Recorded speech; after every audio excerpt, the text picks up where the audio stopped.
क्या आप जानते हैं कम्युनिकेटिव इंग्लिश मतलब कम्युनिकेशन में यूज़ होने वाली इंग्लिश को सीखने की सबसे बड़ी प्रॉब्लम क्या है कि ना इसमें रट्टा मारने से काम नहीं चलता। मतलब ऐसा पॉसिबल नहीं है कि मैंने आपको 5000 सेंटेंसेस की एक लिस्ट दे दी और आपको कई सेंटेंसेस रट लो, इससे आप एक बहुत अच्छे स्पीकर बन जाओगे, आप बहुत फ्लुएंटली इंग्लिश बोलने लगेंगे। नहीं रे, ऐसे नहीं होता। आप इसका ना फंडामेंटल समझें। देखिए, जब आप आगे का पढ़ते जाते हैं सेंटेंसेस तो पीछे का भूलते जाते हैं, क्योंकि रटा तो आपने बचपन में भी ज्योग्राफी, हिस्ट्री, साइंस कितना कुछ है, पर आज हमें क्या याद है? कुछ भी नहीं। जहाँ पे पर अगर आपका ट्रेनर बहुत अच्छा था और उन्होंने अपनी क्रिएटिविटी को यूज करके उस इंसिडेंस का एक मेंटल नोड आपके दिमाग में क्रिएट कर दिया कि अच्छा वो वाली बात थी, हाँ, पूरी कहानी के थ्रू एक कॉन्सेप्ट को समझा दिया, तो हो सकता है कि वो चीज़ें आपको आज भी याद हो। पर ऐसा नहीं होगा कि टीचर ने आपको एक इक्वेशन रटवाई, आपने रटी अपने सम सॉल्व कर लिया और उसके बाद वो इक्वेशन आपको आज भी याद हो। पॉसिबल ही नहीं है। तो बेस्ट तरीका क्या है? वोकैबुलरी इंप्रूव करने का। वोकैबुलरी अच्छी होगी तो फ्लुएंसी भी धीरे धीरे काफ़ी इंप्रूव होती रहेगी, क्योंकि आपके पास अपनी थॉट्स को आर्टिकुलेट करने के लिए इनफ वोकैबुलरी वर्ड्स होंगे। तो मैंने आज की वीडियो में क्या एक्सपेरिमेंट किया है कि मैंने इस वीडियो को एक फ्यूजन बनाया है क्रिएटिविटी और लैंग्वेज लर्निंग का। स्टोरी टेलिंग स्किल्स को यूज़ किया है आपको ये सारे सेंटेंसेस ऐसे रटवा देने के लिए कि आप इन्हें जिंदगी भर ना भूलें। एक आपके दिमाग में ना एक नोट बन जाए उसका कि अच्छा ये वाली सिचुएशन में हाँ इस तरह की वोकैबुलरी वर्ड्स यूज होती है। आप ज़्यादा इंग्लिश ना बोलें, कम बोलें, पर बहुत इफेक्टिवली बोलें, और कम पढ़ें पर इस तरह पढ़ें कि वो जिंदगी भर आपके साथ रहे। वीडियो शुरू हो रही है इस टाइम स्टैम्प से, पर उससे पहले मुझे आपके शिकायत भरे बहुत सारे ईमेल्स और कमेंट्स मिले। और पता है अच्छी बात क्या है या मे भी बुरी बात क्या है कि मुझे पहले ही पता है कि आप लोग काफ़ी नाराज़ हैं मुझसे इस बात से कि मैं बहुत फ्रीक्वेंटली यूट्यूब पर वीडियोज़ अपलोड नहीं कर पाती हूँ। पर and trust me, even I do feel guilty for that. पर मैं चाहती हूँ कि आप ना मेरे विजन से, मेरे पर्सपेक्टिव से इस सिचुएशन को समझें। देखिए, मेरा आज का काम करना इसलिए नहीं है कि मेरे को यूट्यूब से बहुत हाई रेवेन्यू चाहिए। मेरा पर्सपेक्टिव, विजन बिल्कुल क्लियर है कि अगर मैं डेड बेड पर भी हूँ ना और कोई मुझसे आकर पूछे कि मैम मरने से पहले कुछ तो बता दो कैसे इंग्लिश सीखनी है, तो मैं उनको कह पाऊँगी आप जाएं यूट्यूब चैनल पर और स्टार्टिंग से एंड तक सारी वीडियोस को प्रैक्टिस करें। आपको कहीं कुछ भी पैसा देने की ज़रूरत नहीं है, आपको कोई स्पीकिंग पार्टनर भी एज सच नहीं चाहिए। अगर आप उन वीडियोस को देखकर मेरे साथ प्रैक्टिस कर लेते हैं उन वीडियोस के थ्रू, तो आप 100% इम्प्रूव होंगे। ये वाला कॉन्फिडेंस मेरे को अपनी आवाज़ में चाहिए उस समय जब मैं दुनिया छोड़ के जाने के लिए बिल्कुल तैयार हूँ। और पता है ये कब आएगा? जब हर एक वीडियो को मैंने 360 डिग्री एंगल से एनालाइज करके डिज़ाइन किया हो कि इसका जो कंटेंट जितना इंपॉर्टेंट आज है, कई सालों के बाद भी ये कंटेंट इतना ही रेलिवेंट हो, इतना ही यूजफुल हो। मेरी वीडियोस ऐसे ना हो कि आज काम कर रहा है 2-3 साल के बाद लोग कह रहे हैं ये तो आउटडेटेड कंटेंट है, ऐसे कौन बोलता है। ये नहीं चाहिए ना। मतलब मुझे क्वांटिटी चाहिए ही नहीं ना, मुझे क्वालिटी चाहिए कि वीडियो ऐसी बनाओ कि वो मोटिवेशन भी मिले लर्नर को, कुछ नया सीखने के लिए भी मिले और उसके अंदर वो जोश आ पाए कि हाँ यार सीखनी है, बहुत अच्छे से प्रैक्टिस करनी है। और ऐसा कंटेंट क्रिएट करने के लिए मुझे चाहिए होती है वो पीस ऑफ माइंड, वो कामनेस दिमाग की कि काम की किचकिच नहीं है। मैं जब कंटेंट क्रिएट कर रही हूँ तो इस लगन से कर रही हूँ कि यार ये वीडियो ना बहुत ही ज़्यादा फिल्टर्ड है, इसका जो कंटेंट है बहुत ही स्पेसिफिक है। ये अगर कैंडिडेट पढ़ेगा तो हर तरह की ऑडियंस, हर तरह का व्यूअर इन सेंटेंसेस को यूज़ करके कॉन्फिडेंट फील कर पाएगा अपने स्पोकन इंग्लिश, अपने कॉन्वर्जेशनल स्किल्स को लेकर। इसीलिए थोड़ा टाइम लग जाता है वीडियोज़ अपलोड करने में, पर फिर भी मैं कोशिश करूँगी कि थोड़ा और अपनी फ्रीक्वेंसी इम्प्रूव करूँ वीडियोज़ अपलोड करने की। चलिए खैर, बहुत बातें हो गई, अब शुरू करते हैं video. 20 most commonly used English sentences. Commonly use नहीं है ये, these sentences are going to add that touch of uniqueness to your conversational skills. मतलब आपको बोलते रहना खुद ही बड़ा मज़ा आएगा कि यार कितने प्यारे तरह से मैं अपनी बात को बोल पा रहा हूँ ना इंग्लिश में। मेरा नाम है विद्युषी। वीडियो आपको प्रेजेंट करी है ओशन इंग्लिश अकेडमी ने, और ये हमारे फ्री स्पोकन इंग्लिश कोर्स का है 66th day. Paid courses join करने के लिए आप हमें इस नंबर पर कॉल कर सकते हैं, और नहीं पैसे खर्च करने हैं तो मत करो। पूरी लगन से इस कोर्स के साथ प्रैक्टिस करते रहो। लाखों लोग इंप्रूव हुए हैं, आप भी होंगे। चलिए शुरू करते हैं। तो ये समंथा है और समंथा अपनी लाइफ के हमें 20 छोटे छोटे इंसिडेंसेस आज शेयर करेंगी। उन इंसिडेंसेस में जो भी इंपॉर्टेंट इंग्लिश सेंटेंस होगा उसका मेंटल नोट बनाकर हम हमेशा के लिए उसको अपने माइंड की हार्ड ड्राइव में सेव कर लेंगे। तो समंथा एक कंपनी में मैनेजर हैं और ये लड़का इंटर्नशिप के लिए आया है जिसको समंथा के नीचे काम करना है। फिर Samantha is like, no man, I can not work with you, you are just too dumb to work with. So she wants to tell him that you have to change your team, I would not like to work with you at all. तो Samantha ने इनको बोला कि देखो बाकी तो सब तो सही है पर हमारे विचार आपस में नहीं मिलते, तुम्हें दूसरी टीम में जाना ही पड़ेगा, हमारे विचार आपस में नहीं मिलते। अब इसको कैजुअल तरीके से आप कहोगे okay our thoughts don't match, basic सी इंग्लिश है, इसको थोड़ा सा अगर हमने लेवल अप करना है तो आप कह सकते हैं our perspectives are not in sync. एक सिचुएशन को आप जिस नजरिए से देखते हो मैं उस नजरिए से नहीं देखती हूँ और आप में अभी कम दिमाग है, आप उसको मेरे को आर्ग्यूमेंट शुरू कर देते हो उस बात के लिए। तो she is trying to tell this thing in a very beautiful manner, in a very formal manner that सी बत्तख, our perspectives are not in sync, our perspectives are not in sync and I don't think we will be able to work together। दूसरा sentence same ही thought को English में कहने के लिए है, our thoughts are not aligned, हमारी जो सोच है वो एक ही डायरेक्शन में अलाइन नहीं होती। मैं ये सोचती हूँ तो आप कुछ और सोचते हैं। Our thoughts are not aligned, हमारी थॉट्स अलाइंड नहीं हैं। दोनों सेंटेंसेस को साथ में एक बार रीड करते हैं फिर नेक्स्ट स्लाइड पर आएंगे। Our perspectives are not in sync. अब नेक्स्ट स्टेप में आपको इमेजिन करना है एक ऐसी सिचुएशन को जहां पर आप ये सेंटेंस यूज कर सकते थे या मे बी किसी बंदे को, और उस सिचुएशन में जाके अपनी आईज क्लोज करके इस सेंटेंस को बोलना है जैसे आप रियल लाइफ में बोल रहे हो। जैसे अभी मेरा एक डिस्कशन हो रहा था मिस्टर राकेश से किसी स्टार्टअप को लेकर, उनका सोचने का तरीका अलग था बिजनेसेस को लेकर और मेरा बहुत अलग था। तो मेरे को प्रैक्टिस करनी है तो मैं उस टाइमलाइन में वापस जाऊंगी और कहूंगी mister Rakesh you are good, I appreciate your thoughts, I appreciate your feedback and insights, but I feel that our thoughts are not aligned. Our perspectives are not in sync. Therefore, we should put an end to this discussion. मतलब इस discussion के ऊपर हमें अंत लगा देना चाहिए. We should put an end to this discussion because our thoughts are not aligned.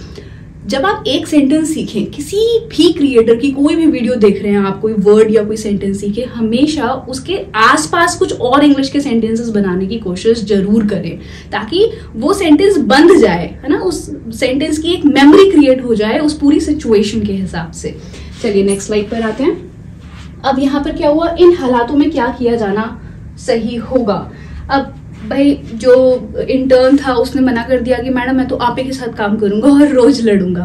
तो समंथा आई मेरे पास और उन्होंने बोला कि यार इन हालातों में करा क्या जाना चाहिए, मतलब how should I get rid of that guy because he is so annoying. तो ये सेंटेंस इन्होंने मुझसे पूछना था। अब आप देखें कि आपको अपने ऑफिस में या किसी से बात करते समय कब आपको ये सेंटेंस बोलना था कि यार क्या करना चाहिए, क्या करना चाहिए इन हालातों में। इसमें दो एक्सप्रेशंस है। पहला है what is going to be the best line of action, line of action, best line of action मतलब एक्शन का एक ऐसा सीक्वेंस जो बिल्कुल सही रहेगा। तो what should be और what is going to be, what is going to be मतलब क्या होने वाला है हमारे आने वाले एक्शंस। आप ये भी कह सकते हैं what should be the best line of action। अच्छा आप एक काम करें, अगर आप पूरा सेंटेंस बोलने में प्रॉब्लम है तो आप इंग्लिश का ना बस वो एक एक्सप्रेशन हिंदी के साथ ब्लेंड करके बोलना शुरू करें, थोड़ा थोड़ा मोटिवेशन मिलेगा तो एक ना एक दिन आप पूरे सेंटेंसेस भी इंग्लिश में बोलने लगेंगे। तो आप कहें अच्छा ठीक है तो इसमें लाइन ऑफ एक्शन क्या है जो हम फॉलो कर सकते हैं, लाइन ऑफ एक्शन क्या होगा, ठीक है हमें ये बिजनेस खोलना है, इसमें लाइन ऑफ एक्शन क्या होगा, मतलब क्या करना सही होगा, कौन से एक्शंस का कैसे सीक्वेंस होना चाहिए। अब नेक्स्ट है in the given situation, in the given circumstances, इन हालातों में, इन द गिवन सर्कमस्टांसेस मतलब जो हालात मिले हैं इनमें हमें क्या करना चाहिए। साथ में बोलते हैं so what is going to be the best line of action in the given situation. याद करें, आंखों को बंद करें, किसी ना किसी मेमोरी से इन सेंटेंसेस को लिंक कर दें। ओके, थोड़ी और मेहनत करके हम अभी भी हालातों को अपने फेवर में बदल सकते हैं। तो यहाँ पर ना मतलब समंथा एक बहुत ही ज्यादा अच्छी मैनेजर नहीं है, वो बेचारी कोशिश करती रहती है। अब उसकी टीम को कॉन्स्टेंटली लॉस हो रहा है, वो लोग सेल नहीं कर पा रहे हैं। तो अब समंथा को लगा कि चलो मोटिवेट करती हूँ। तो मोटिवेट करने के लिए समंथा ने बोला, अरे थोड़ी और मेहनत करके ना हम अभी भी हालातों को अपने फेवर में कर सकते हैं। बहुत ही प्यारा एक्सप्रेशन है। क्या आप गेस करना चाहेंगे सेंटेंस की हिंदी इंग्लिश क्या होगी? आप पॉज करके ट्राई कर सकते हैं, पर मैंने जो आपके लिए सेंटेंस पिक किया है वो है, 2 एक्सप्रेशंस हैं। Bye putting in a little extra effort, bye putting इन मतलब डालना, बाय पुटिंग इन क्या, अ लिटिल एक्स्ट्रा एफर्ट, थोड़े से और मेहनत। बाय पुटिंग इन, बाय देखिए बाय से सेंटेंस शुरू हुआ है, ऐसा करने से, by going there, by doing this, by putting in क्या, by putting in a little extra effort we can still turn things around. हम अभी भी चीजों को बदल सकते हैं, जो भी हालात हैं आपके फेवर में नहीं है, we can still turn things around. याद करें, पहला था by putting in a little extra effort, फिर एक्सप्रेशन है we can still turn things around, या आप सेम चीज को ऐसे भी कह सकते हैं, we can still turn the tide in our favour.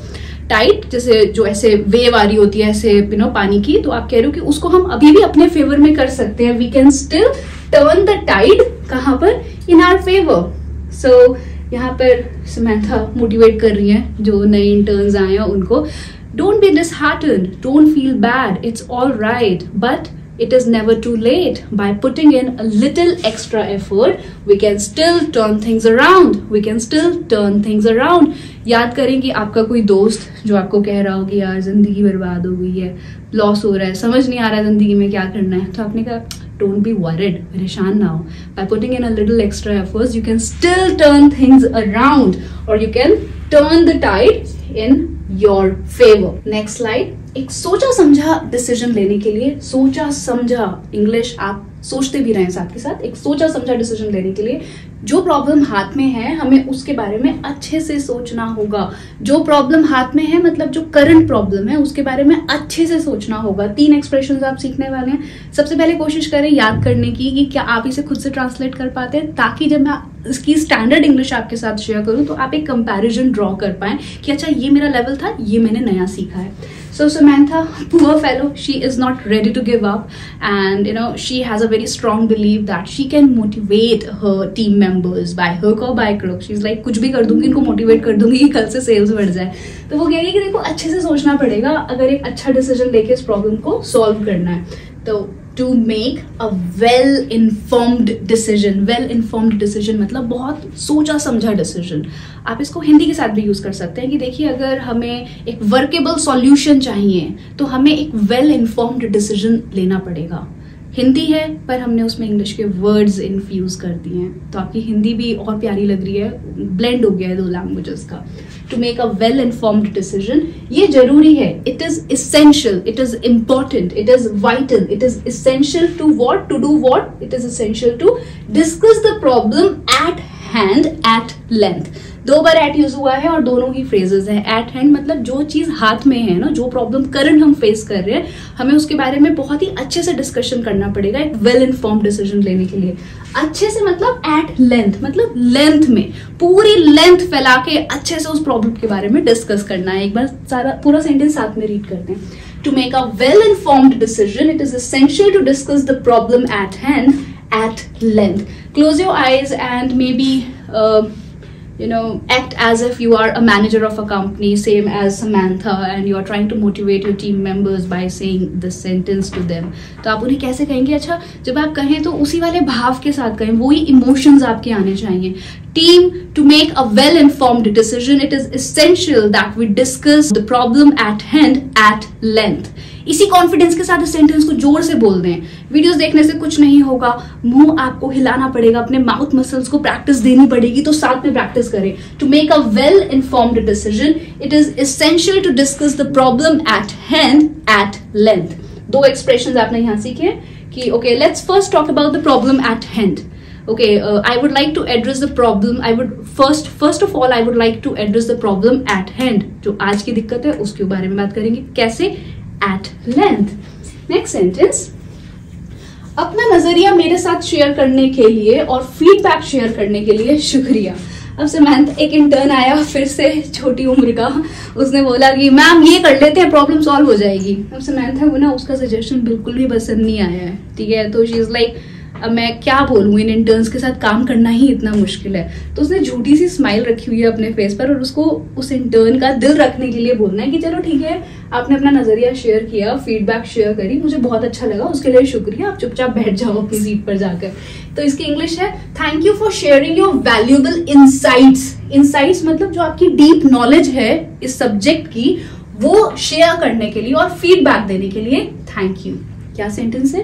Thank you for sharing your valuable insights and feedback. Thank you for sharing your valuable insights and feedback. आप जब किसी भी सीनियर से कुछ पूछने जाएं और वो आपको कोई सजेशन दें, आप हमेशा इस सेंटेंस को रिटन इंग्लिश और स्पोकन इंग्लिश में यूज कर सकते हैं। Thank you very much for sharing your insights and feedback, it does mean a lot to me और it is going to be of great help. Thank you very much, sir, for sharing your insights and feedback to me. It is going to help me move forward. ये मेरे को help करेगा आगे move forward होने में। देखो, आप इतने सारे सेंटेंसेस मेरे साथ इस कोर्स में सीख चुके हो। I'm sure आप एक सेंटेंस जो मैं आपको पढ़ा रही हूँ तो उसके ऊपर नीचे के सेंटेंसेस आप खुद से बनाने की कोशिश करेंगे। वीडियो को पॉज करके धीरे से प्रैक्टिस करें। I value your perspective and the feedback you have given. आपका जो नजरिया है मैं उसको वैल्यू करता हूँ। I value your perspective and the feedback you have given. However, I feel that our thoughts are not aligned. आपने उनकी जब भी आपको किसी को कहना हो ना कि भाई हमारे विचार नहीं मिलते, पहले उन्हें तारीफ कर दे, ठीक है, I appreciate your perspective, I value your perspective and the feedback you have given. However, I feel, however मतलब हालांकि, मेरे को लिंकिंग वर्ड्स के ऊपर वीडियो बनानी है, बहुत जल्दी बनाएंगे। However, I feel that our thoughts are not aligned. हमने अभी तक कुल 5 सेंटेंसेस सीखे हैं और 2 सेंटेंसेस को यूज करके हमने एक बहुत प्यारे आइडिया को इंग्लिश में ट्रांसलेट करना सीखा है। ओके, मुझे पता है आप इस प्रॉब्लम से बाहर निकल जाओगे। समंथा को बिल्कुल उम्मीद नहीं है कि उसके टीम मेंबर्स कुछ अच्छा कर पाएंगे जिंदगी में, पर उसके बाद भी क्योंकि उसे मोटिवेट करना है उन्हें, तो वो कह रही है कि अरे मुझे लग रहा है कि आप कुछ तो ऐसा कर लोगे कि इस प्रॉब्लम से बाहर निकल जाओगे। उसको उम्मीद नहीं है, ठीक है। खैर, इसकी इंग्लिश समझते हैं। यहाँ पर इंग्लिश ट्रांसलेट हुई, I know you will navigate through this problem. You की जगह हम वी भी कर सकते हैं।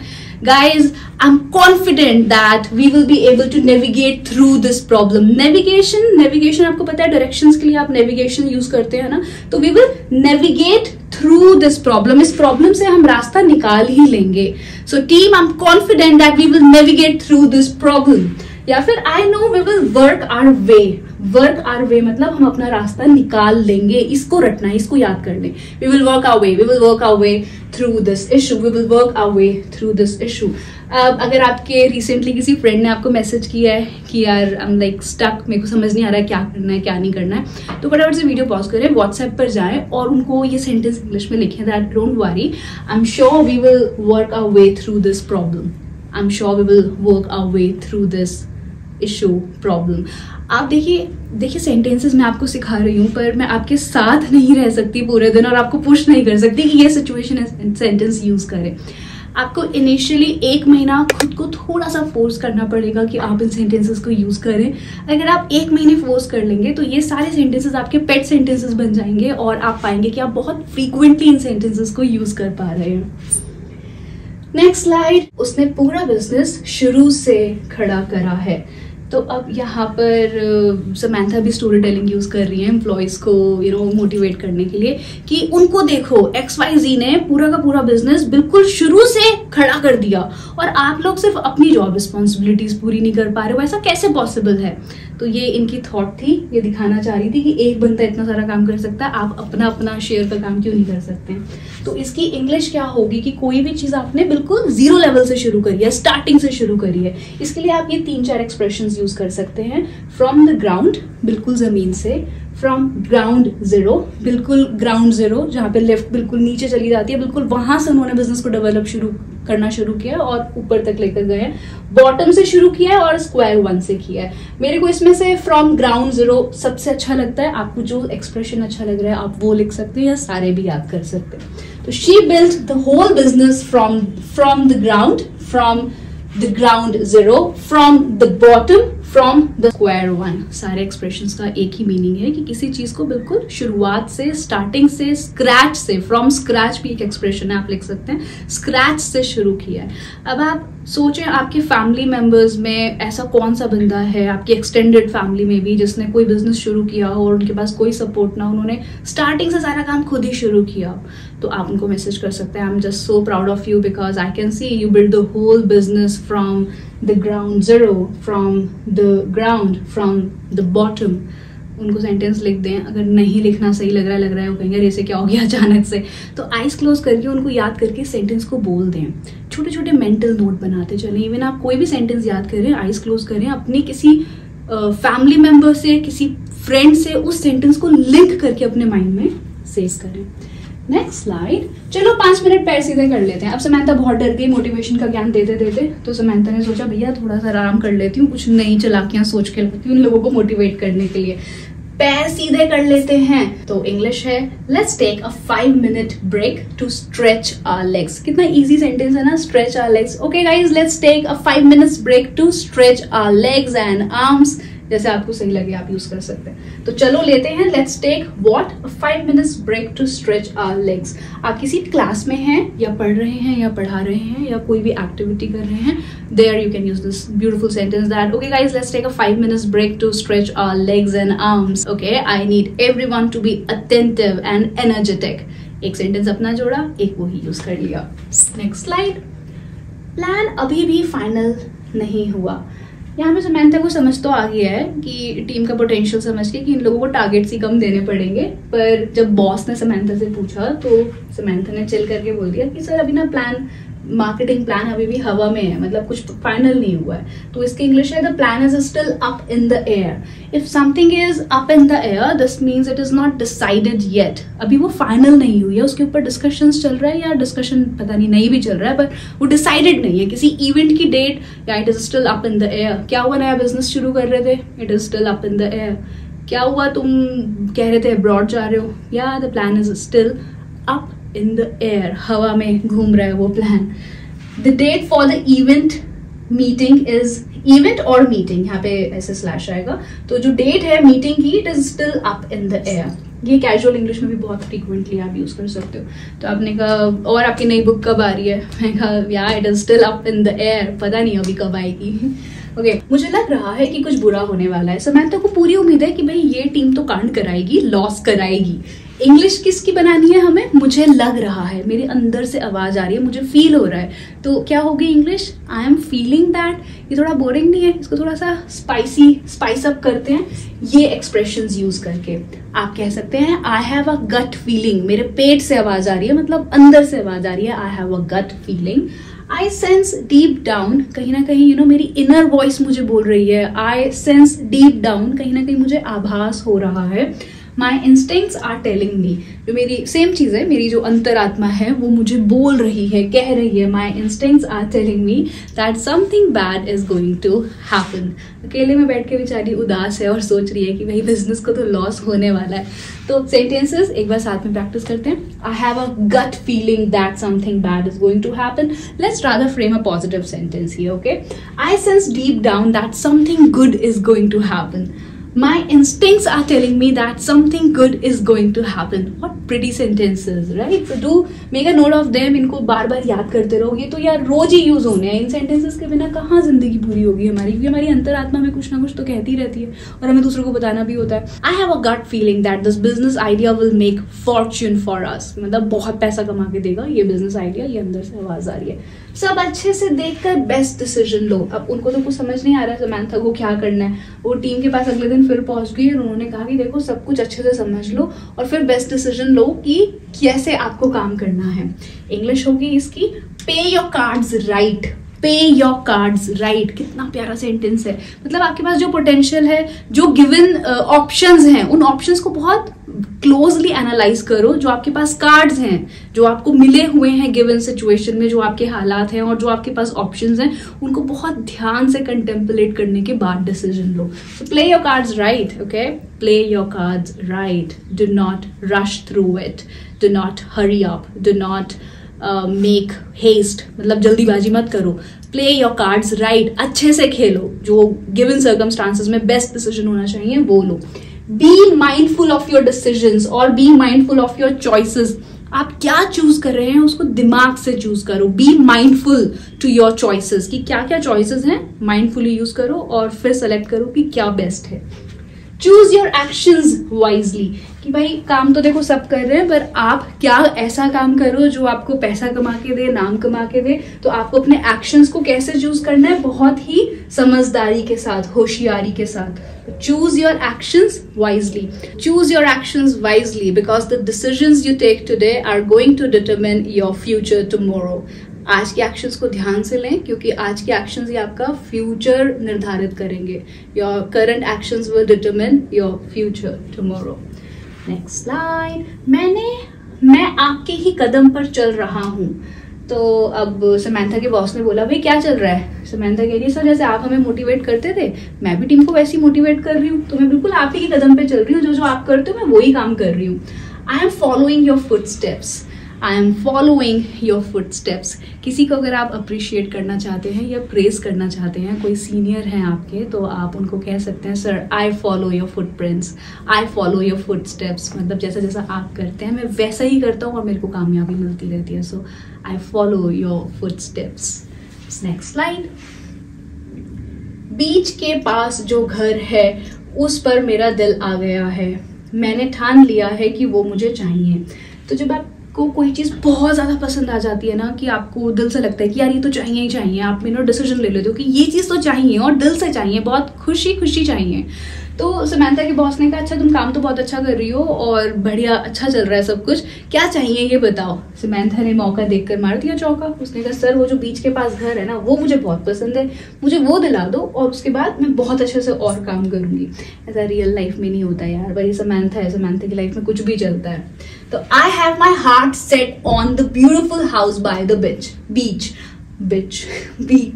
I have my heart set on. If you have your heart set on something, you admire something so passionately and you have a strong desire to own it, कि यार ये चाहिए मेरे को, दिल आ गया आपका किसी चीज के ऊपर, तो दिल आ गया I have set my heart on किस चीज पर, the beautiful house by the beach. Ever since I was a child, I had my heart set on becoming a successful trainer. तो बचपन से ही ये मेरी महत्वाकांक्षा थी, मेरी एस्पिरेशन थी कि मैं सक्सेसफुल ट्रेनर बनूं। So ever since, जब से, ever since मतलब उस समय से, जब से मैं बच्ची थी, ever since I was a child, I had my heart set on becoming a successful trainer. अब आप मुझे बताएं कि आपका दिल किस चीज के ऊपर आया हुआ है। I have my heart set on dash dash dash dash dash, इसको फिल करें और जिस भी चीज़ के ऊपर आपका दिल आया, जो आप पूरे दिल से चाहिए, उसको कमेंट बॉक्स में लिखें। मुझे अच्छा लगेगा जानकर कि आपकी क्या एस्पिरेशंस हैं। नेक्स्ट स्लाइड पर है हम 14 सेंटेंस पर। मैं बीच में फंस गया हूँ। अब बॉस ने कहा ठीक है भाई 1 करोड़ का रेवेन्यू ले आओ और घर ले लो। अब समंथा कह रही है यार ये तो गेम हो गया मेरे साथ, टीम मेरी सुन नहीं रही है, बॉस को मैंने इम्प्रेस करने की कोशिश करी और वो कह रही है 1 करोड़ का रेवेन्यू ले आओ, ये लोग 10 लाख नहीं कमा सकते। तो यहाँ पर इंग्लिश आ गई बीच में फंस गया हूँ, या मैं बीच में फंस गई हूँ। इसकी इंग्लिश है I am stuck in the middle of nowhere. I'm lost, मैं खो गई हूँ, ना इधर कोई रास्ता है और ना इस साइड कोई रास्ता है। So I'm stuck in the middle of nowhere. I'm lost in the middle of nowhere. I just love this sentence and I do use it so frequently whenever I want to tell someone that I'm not able to make decision, just stuck in the middle of nowhere. पता ही नहीं चल रहा है कहाँ जाना। So I'm stuck in the middle of nowhere. तुम्हें अपना खर्चा या फिर भार खुद उठाना पड़ेगा। अब समंथा को जॉब से तो कोई खास उम्मीद रही नहीं कि पैसा वैसा आएगा, तो समंथा घर आई, उसके पास उसके कुछ फ्रेंड्स रह रहे थे जिनका खर्चा समंथा भी करती थी। अब समंथा ने कहा यार ये तो लॉस होके जा रहा है, मैं क्या करूं। समंथा ने गुस्सा अपने रूममेट्स के ऊपर निकाला, अपने फ्रेंड्स के ऊपर निकाला, ये कहकर कि भैया ऐसे नहीं चलेगा, अगर आपको इस फ्लैट में रहना है तो अपना खर्चा या अपना भार खुद उठाना पड़ेगा, अपना काम खुद करना पड़ेगा। अब इसकी इंग्लिश है pull your own weight. You have to मतलब करना पड़ेगा। You have to do what, you have to pull your own weight. ये वो टीम मेंबर्स को भी बोल सकती थी, है ना, कि guys you have to pull your own weight. In order to pull your own weight, you have to work hard. You have to put in extra effort. तो you have to pull your own weight. I can not continue paying for your bills. मैं नहीं दे सकती तुम लोगों की, मतलब मैं continue नहीं कर सकती, मैं नहीं देती रह सकती आप लोगों के जो बिल्स हैं वो। पूरा सेंटेंस क्या है? You have to pull your own weight. I can not continue, कितना प्यारा सेंटेंस है। I can not continue doing this, जब कंटिन्यू आएगा तो वर्ब में ING जरूर आएगा। I can not continue doing this, मतलब ये काम मैं अब लगातार नहीं कर सकती। I can not continue working throughout my life.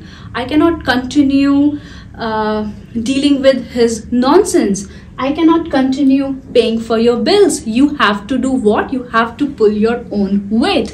अच्छा, आप एक काम करें, इन सेंटेंसेस को यूज करके एक छोटी सी स्टोरी जरूर लिखें इस वीडियो के एंड होने के बाद, और देखिए किस तरह डॉट्स कनेक्ट होती हैं, किस तरह एक सेंटेंस दूसरे सेंटेंस से कनेक्ट होकर आप एक प्यारी सी इमेजिनरी सिचुएशन क्रिएट करके एक प्यारी सी स्टोरी लिख पाए। ओके, नेक्स्ट है, मुझे बहुत सारे काम करने हैं। अब समंथा के फ्रेंड्स ने उसको बोला चलो मूवी देखने चलते हैं। समंथा ने कहा मैं अपने घर में बैठ के मूवी देखूंगी, अपने सोफे पे आराम से, मैं बाहर क्यों जाऊंगी। तो उसने झूठ बोल दिया कि मैं नहीं जा रही भाई, मेरे को बहुत सारे काम करने हैं। झूठी है समंथा। तो इसकी इंग्लिश क्या होगी कि बहुत सारे काम करने हैं। थोड़ा सा एडवांस्ड एक्सप्रेशन है पर बहुत ही वाइडली और कॉमनली यूज्ड होता है, इवन वेब सीरीज में भी। I have a lot of errands to run. A lot of errands to run मतलब छोटे छोटे बहुत सारे काम करना। आप इसको गूगल भी करें अगर आपको थोड़ा भी डाउट है कि क्या ये इस तरह से, क्योंकि इसको पढ़ के हमें ट्रांसलेशन नहीं समझ आ रही ना कि I have to do a lot of work, तो नहीं बोला हमने, पर ये एक सेट एक्सप्रेशन है और ये इंग्लिश मूवीज में, वेब सीरीज में बहुत फ्रीक्वेंटली यूज होता है, तो आप इसको फ्रीली यूज कर सकते हैं। सेंटेंस है I have a lot of errands to run. I have a lot of errands to run. I can not come with you for movie today.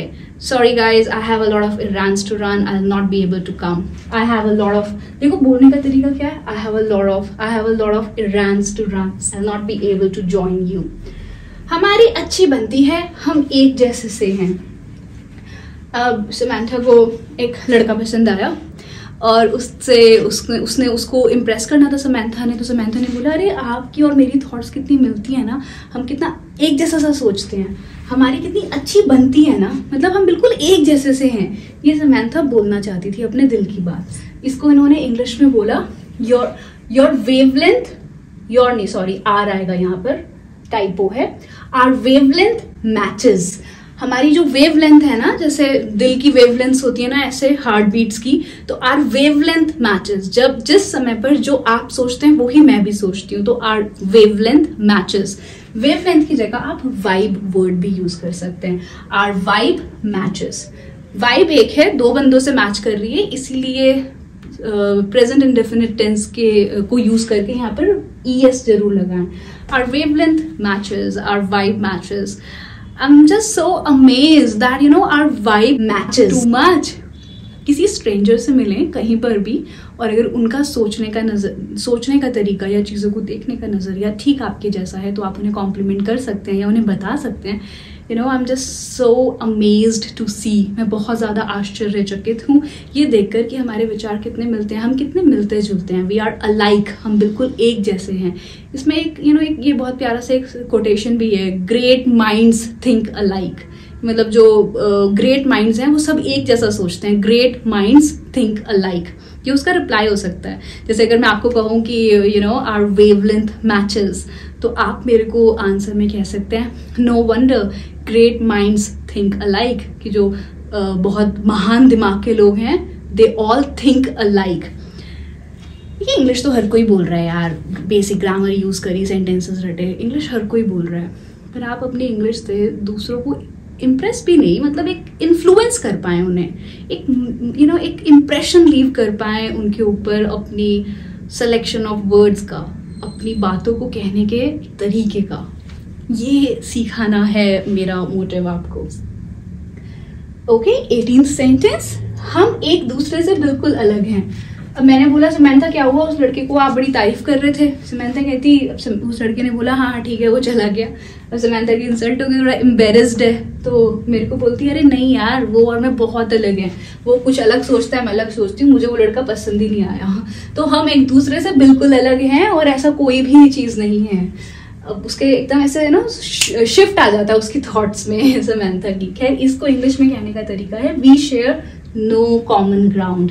We share, कोई भी कॉमन ग्राउंड नहीं है, मतलब कोई भी ऐसी चीज नहीं है जहां पर हम एक जैसा सोचें, मैं कुछ सोचती हूँ और वो कुछ सोचता है, तो we have no common ground, we have no common ground. कुछ नहीं मैच करता हम लोगों का, ना बैकग्राउंड, ना क्वालिफिकेशन, कोई भी चीज मैच नहीं करती है, तो we have no common ground. We are like oil and water, just don't mix. कि यार वो जो बंदा है वो और मैं ऑयल और वाटर की तरह है, आप इनको एक साथ डाल दो पर वो अलग अलग ही रहेंगे। तो we are just like oil and water, just don't mix. We are like oil and water, just don't mix. We are poles apart, हम बिल्कुल ही दो अलग अलग बंदे हैं, एक कहीं, एक दूसरा पोल और एक दूसरा pole. We are poles apart. Earth के जो अलग अलग दो पोल्स हैं, वो कह रहे हैं कि भाई पोल्स अपार्ट हैं, हम बिल्कुल अलग लोग हैं। तो ये 3 तरीके हैं इस सेम चीज को कहने के। We share no common ground, we have nothing in common, we are like oil and water, just don't mix, we are poles apart. Okay, 19th sentence। बस बहुत झेल लिया मैंने। अब समंथा की लाइफ में कुछ सही तो चल नहीं रहा है, तो समंथा चिढ़ गई और वो कह रही है बहुत झेल लिया मैंने। कोशिश करें कि आप इसको ट्रांसलेट कर सकते हैं, वीडियो को पॉज करें। बहुत झेल लिया मैंने आई हैव हैड इनफ, और I have gone through a lot. और कोई सेंटेंस जो आपके माइंड में आ रहा हो लिखिए उसको कमेंट सेक्शन में। स्टैंडर्ड है, I have reached my limit, I have reached my limit, मतलब मेरी अति हो गई है भाई, लिमिट हो गई है झेलने की चीजों को। I have reached my limit. This man, you know, actually it is not his fault, he has reached his limit now. मतलब जितना टॉलरेंस का एक थ्रेशहोल्ड होना चाहिए वो पार हो चुका है। Sentence, dealing with this work stress, ये काम की बात कर रही है। Dealing with him, dealing with you, किसी भी प्रॉब्लम को आप यहाँ पर लगा सकते हैं वर्क को हटाकर। तो सेंटेंस है, I have reached my limit dealing with this work stress, I have reached my limit dealing with XYZ thing. क्या आप अपना सेंटेंस बनाना चाहेंगे इस एक्सप्रेशन को यूज करके कि किस चीज से आपकी अति हो गई है? ओके, लास्ट सेंटेंस हमारी स्लाइड का, अगर ऐसा लिखा होगा तो जरूर होगा। अब यहाँ पर समंथा को आखिर में आके संतोष आ गया कि मैंने बहुत हाथ पैर मार लिए, कुछ भी सही नहीं चल रहा है, लिखा होगा तो वो घर भी मिल जाएगा जिस पर इनका दिल आया था, वो लड़का भी बात कर लेगा और सारी टीम भी ट्रेन हो जाएगी। पर अब मैं बहुत ज्यादा परेशान नहीं होंगी, एफर्ट्स करती रहूंगी, कर्म करती रहूंगी, पर रिजल्ट्स के लिए रिजल्ट्स का सोचकर खुद को परेशान नहीं करूंगी। She is all set, like बिल्कुल सुकून में है ये। तो ऐसा लिखा होगा तो जरूर होगा। If it is written it will happen, if it is written it will happen. Grammar की हेल्प से सेंटेंस स्ट्रक्चरिंग सीख ली, पर उसमें जान आपको इन एक्सप्रेशंस की हेल्प से ही डालनी पड़ेगी, वरना कितना बोरिंग लग रहा है ना। If it is written, if it is to happen, if it were to happen, it would happen, काम चलाओ। तो ग्रामर से आप बस स्ट्रक्चरिंग सीखते हैं और फिर उस सेंटेंसेस को ब्यूटिफाई करने के लिए आप इस तरह के बहुत सारे एक्सप्रेशन सीखते हैं। If it is meant to be it will be, if it is meant to be, अगर ऐसा बना होगा कि होना है, if it is meant to be it will be. If it is in the cards, अगर ये किस्मत में लिखा है, if it is in the cards it will happen, ऐसा जरूर होगा। If it is in the card it will happen. We will let destiny take its course, so we will let destiny take its course, मतलब कि भाई destiny में जो लिखा है उसको मैं होने दूंगी, I will not try to control it. What is fated can not be abated, ये सेंटेंस भी लिख लें। What is fated can not be abated, जो किस्मत में लिखा है उसको कोई नहीं बदल सकता। हालांकि मैं इस बात के खिलाफ हूं, आप अपनी मेहनत से जो भी आपकी डेस्टिनी में लिखा है उस सबको चेंज कर सकते हैं। Hard work beats talent, hard work beats destiny. Hard work with right planning. Okay, so we will let destiny take its course. We will या फिर I will let, okay, so now I'm just sick and tired of thinking about this. I have reached my limit dealing with this stress. Now I will let destiny decide my future. I will let destiny take its course. I will let destiny play the cards. There could be multiple ways of saying the same thing in English. Well, इसी तरह अगर आप story telling के through मेरा पूरा spoken English course एक book की form में अटेंड करना चाहते हैं तो आप मेरी बुक इंग्लिश वॉरियर ऑर्डर कर सकते हैं। इसका लिंक आपको डिस्क्रिप्शन में मिल जाएगा। इस बुक के बारे में और डिटेल में जानने के लिए जानने के लिए आप लिंक फॉलो कर सकते हैं डिस्क्रिप्शन बॉक्स में। और अब आप मुझे ये बताएं कि आपको ये वीडियो कैसी लगी। क्या नेक्स्ट वीडियो मेरे को वोकैबुलरी पर बनानी चाहिए या प्रोनाउंसिएशन पर? मैं आपसे मिलती हूँ नेक्स्ट वीडियो में बहुत जल्दी। Till then take care, keep learning, keep growing. I love you.